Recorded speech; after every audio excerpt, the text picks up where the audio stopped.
जय श्री कृष्णा। कैसे हैं आप लोग फ्रेंड्स। आज की चर्चा बहुत विशेष होने जा रही है। यह चर्चा जो है हम इस विषय पर करने जा रहे हैं क्योंकि आज की चर्चा किसी राशिफल से संबंधित नहीं है। ये शनि की उन अवस्थाओं से संबंधित है कि शनि ने जब अपना साढ़े साती बनाई और उसके बाद इस चरण में आए और उसके बाद इस चरण में जाएंगे।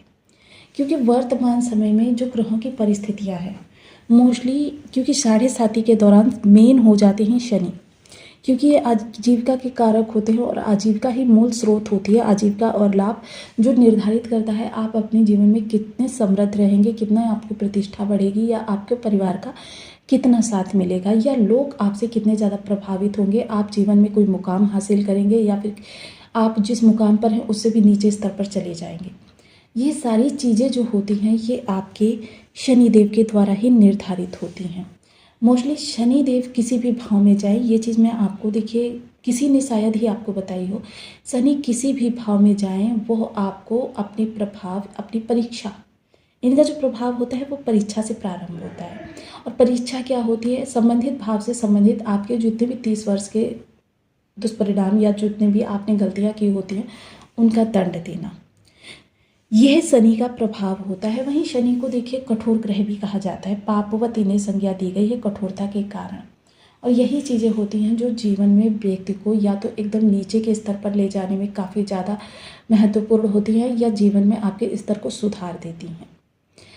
मेन होता है आपका कर्म, कर्म फलदाता कहा जाता है इन्हें। तो यही चर्चा हम, क्योंकि शनि का प्रथम चरण जो था वो आपके शनि इस स्थान से गोचर कर रहे थे। तो यदि आपके लग्न में 12 नंबर बना हुआ है तो ये राशिफल आपके लिए है। यदि कुंडली में कहीं भी चंद्रमा के साथ 12 नंबर बना हुआ है तो ये राशिफल आपके लिए। कुंडली ना होने की स्थिति में आप इसे नाम राशि से भी देख सकते हैं। यदि अभी तक आपने अपने इस चैनल को सब्सक्राइब नहीं किया है तो प्लीज़ सब्सक्राइब कर लीजिए, वीडियो को लाइक कर दीजिए, चैनल को शेयर कर दीजिए। इससे होगा क्या कि हमारे आने वाले हर वीडियो की नोटिफिकेशन मिल सकेगी आपको सबसे पहले। एक प्यार सा कमेंट करना बिल्कुल ना भूलें। कमेंट से हमें बहुत मोटिवेशन मिलता है, हौसला मिलता है और ये पता चलता है कि आप और क्या जानना चाहते हैं। तो काफ़ी महत्वपूर्ण स्थिति थी आपके सामने। सबसे पहले शनिदेव जब इस भाव में आए तो देखिए आपके खर्च बहुत ज़्यादा बढ़ने लगे। आपने, कुछ लोगों ने देखिए ज़रूरतें उनकी बढ़ी और कुछ लोगों ने अपने शौक़ बढ़ाए। मतलब मोस्टली यहाँ पर जब शनि आते हैं तो खर्चे देखिए, अगर आप स्वयं बढ़ा देते हैं तो भी आपके खर्चे होते, नहीं तो शनिदेव बढ़ाते हैं तो वो खर्चे मजबूरी में आप करते हैं और उसमें आपकी मानसिक चिंताएं, क्योंकि यह भाव आपकी रात की नींदों का भी है। आपकी मानसिक चिंताएं बढ़ने लगती हैं। मोस्टली मानसिक चिंताएं किस तरीके से बढ़ती हैं, कहाँ से, कैसे, कब तक, ये सवाल उठने लगते हैं। कहाँ से धन का अरेंजमेंट होगा, कैसे स्थितियों से बाहर निकलेंगे, कब तक हमको ये सब झेलना पड़ेगा। यह जो समस्याएं होती हैं ये समस्याएं व्यक्ति के सामने दिन दूनी रात चौगुनी। अब दिन दूनी रात चौगुनी किस तरीके से बढ़ते हैं? जैसे शनि की डिग्री घटती या बढ़ती हैं। 5 डिग्रियां होती हैं, जैसे बालावस्था, वृद्धावस्था, किशोरावस्था, मृतावस्था। ये सारी अवस्थाएं जो होती हैं इन्हीं के आधार पर ग्रह की प्रचंडता, उग्रता हमको प्राप्त होती है। अब ऐसे में यहाँ पर आपकी कोर्ट कचहरी में है, क्योंकि शनि का प्रभाव यहाँ से तृतीय प्रभाव जो होता है वो धन पर प्रभावित होता है। धन से बैठकर धन में, यानी कि संचित धन पर भी इनकी दृष्टि होती है। और मोस्टली जब इस भाव में आते हैं तो आपका संचित धन भी निकलवाने लगते हैं। अर्थात आपका जो ये संचित धन, देखिए शनि बेशक ही यहाँ पर क्योंकि भाव वृद्धि कर रहे हैं, खर्चों को बढ़ा रहे हैं और खर्चे इतने ज़्यादा बढ़ रहे हैं, दृष्टि विच्छेदात्मक है, यहाँ से धन निकल रहा है।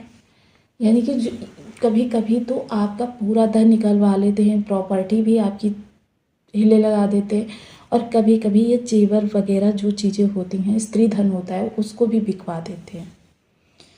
यह सब इनकी उग्रता के आधार पर होता है।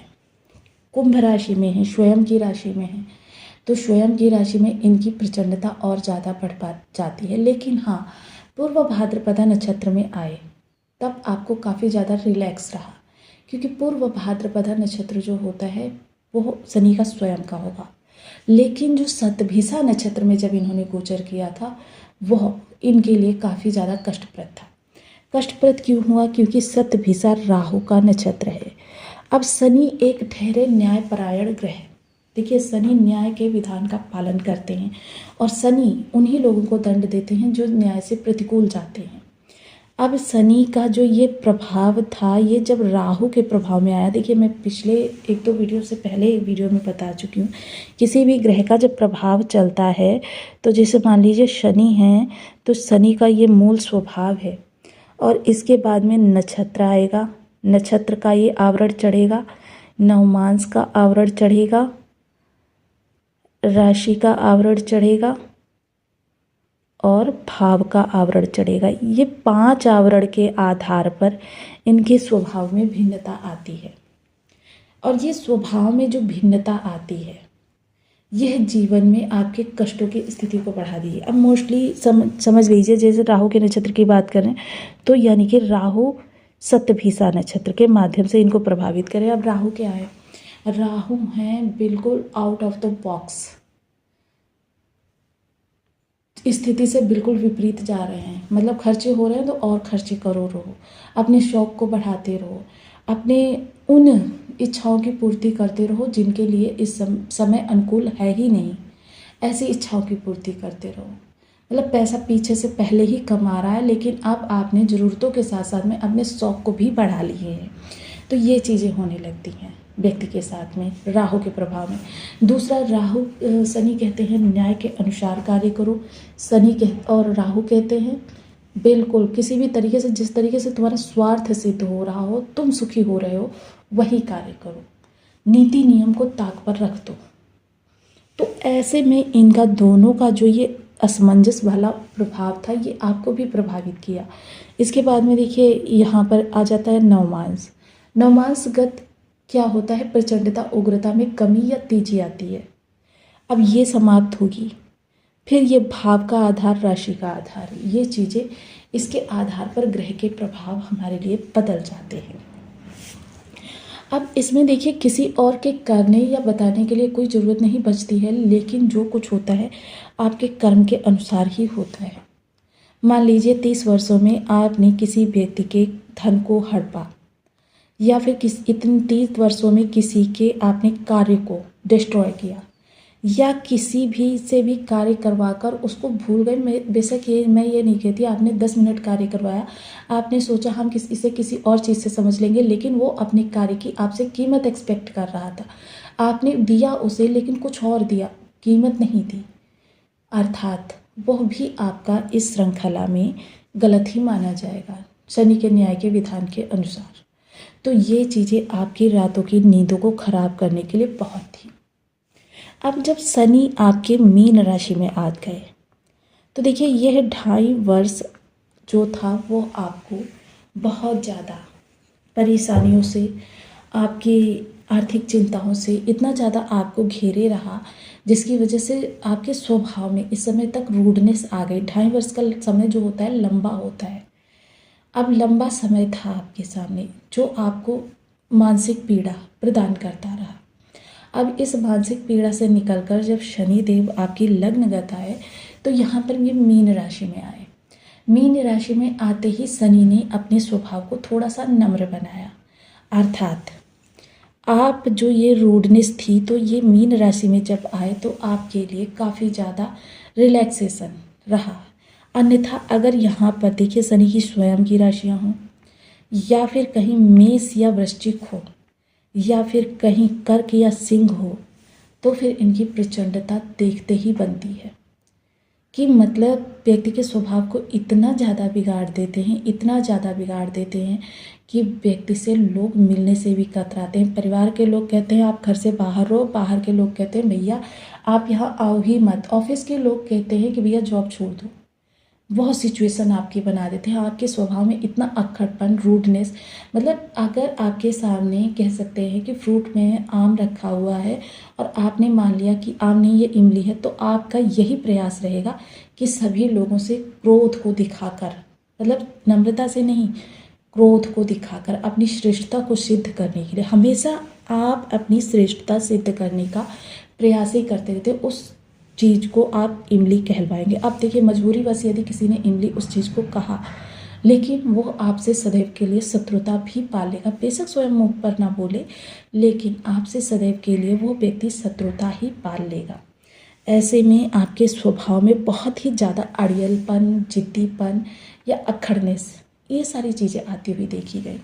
थोड़ा सा आप लोगों से कतराने भी लगे, क्योंकि अब तक आपने जे हित रहें करे सोई पीरा वाली स्थिति को देख लिया है कि आप जिससे भी उम्मीद की आस रखते हैं वही आपसे एक दूरी बना लेता है। आशा तो देता है, दिलासा देता है, लेकिन पूर्ति नहीं करता। आप काफ़ी ज़्यादा अब तक त्रस्त हो चुके हैं। अब यह चीज़ें किस तरीके से अपनी प्रचंडता पर आएंगी, क्योंकि अभी शनि जो है किशोरावस्था से ही गोचर कर रहे हैं, और जब ये किशोरावस्था से गोचर कर रहे हैं इसका मतलब ये है कि शनि का जो स्वभाव है वो आपके लिए थोड़ा सा बदलता हुआ देखा कब जाएगा। देखिए, जिस समय पर ये युवावस्था में गोचर कर रहे होंगे उसी समय पर इनका जो नक्षत्र परिवर्तन हो रहा होगा, उस नक्षत्र परिवर्तन में जाकर ये काफ़ी ज़्यादा अच्छा करते हुए दिखाई देंगे। यहाँ पर इनकी प्रचंडता बढ़ने का एक और कारण रहा। अब यहाँ पर देखिएगा, संत प्रेमानंद जी के जैसे कहते हैं ना कि पकड़ पाओ तो पकड़ लो, कि आपकी सिचुएशन आगे की किस तरीके से रहने वाली है, इस चीज़ को आप नोटिस कीजिएगा। राहु यहाँ पर आ गए धन भाव में। अब राहु का यहाँ पर आना, राहु के स्वभाव, शनि के स्वभाव में बदलाव। शनि के स्वभाव में बदलाव क्यों आया भाई, ये तो अलग अलग भाव में है। तो यहाँ पर देखिए कि राहु चाल कौन सी चलते हैं। देखिए, मार्गी ग्रह होता है वो स्वयं अपने स्थान पर ही नियत होता है, अपने स्थान से ही अपने प्रभावों को अग्रसर करता है। लेकिन जो ग्रह वक्री होता है वह उस स्थान पर जहाँ पर वो है वहाँ के अलावा भी ये इस वक्र ग्रह का सूत्र होता है, एक भाव आगे एक भाव पीछे के भी प्रभावों को जागृत करता है। अर्थात राहु जब यहाँ पर आए तो इनका प्रभाव कुछ यहाँ पर भी आया, जिसकी वजह से यह समय काल आपके लिए काफ़ी ज़्यादा